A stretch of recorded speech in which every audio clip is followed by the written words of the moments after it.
The Minister is brought to the House.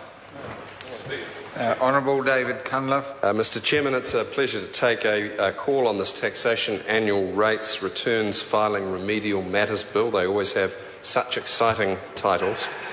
And it is, of course, instructive to listen to the speech of the member who's just resumed his seat, because he's finished off by making a monumental blunder, which is to say that because Labor might be considering some new forms of taxation to neutralise investment signals across the economy, a very good thing any economist would say, he is leaping to the conclusion that that would therefore mean a higher net tax burden. In fact, that's not necessarily the case, as it was not the case in the government's own tax switch, not tax neutral, but $1 billion in the red over 4 years, and that's leaving aside the fact that upper income earners, of course, got a massive tax windfall, and median wage earners, just for example, have gone backwards because their real wages, even before tax, are 3% lower today than they were when the current government took office.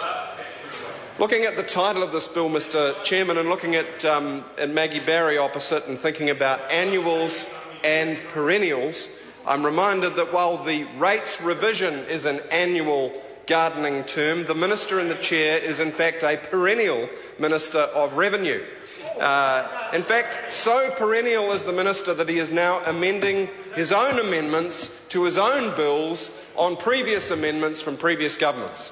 And a bit like the perennial spinach that keeps people, fed with greens during the winter, there's the perennial I think you would say he's a spinach type of minister. There's no icing on that cake. Well, maybe there is actually, but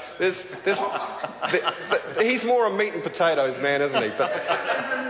So, look, in all seriousness, Mr Chairman, this seemingly innocuous bill does give the Labor Party some delicious opportunities to remind the good people of New Zealand, for whom we are working so hard, that we had some excellent policies for them that they narrowly failed to grasp at the last election, some of which are still going to occupy an important place in their futures.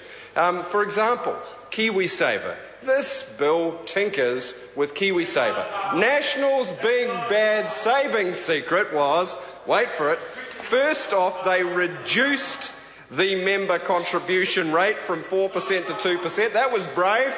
That was brave, Mr Chairman. And now they're putting it up by precisely half the amount that they put it down last time.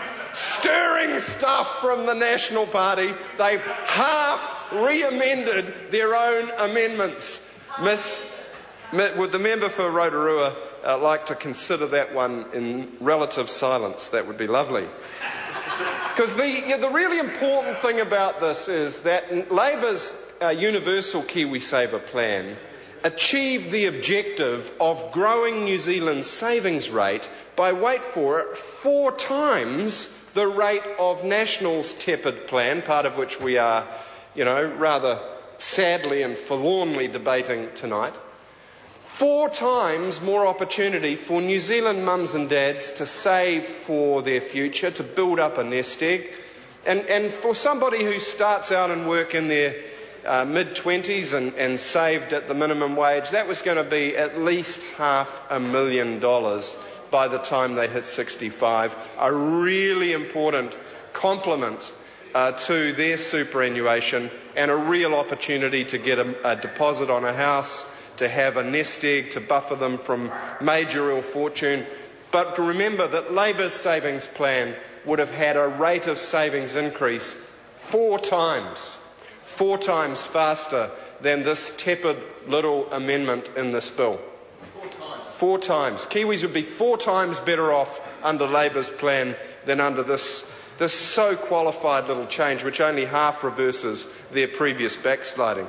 And then, of course, we get on to the subject of GST. There are GST amendments in. Well, go ahead, make our day, because New Zealanders are not going to forget that GST has been raised by this government on every single New Zealand family and on every single product.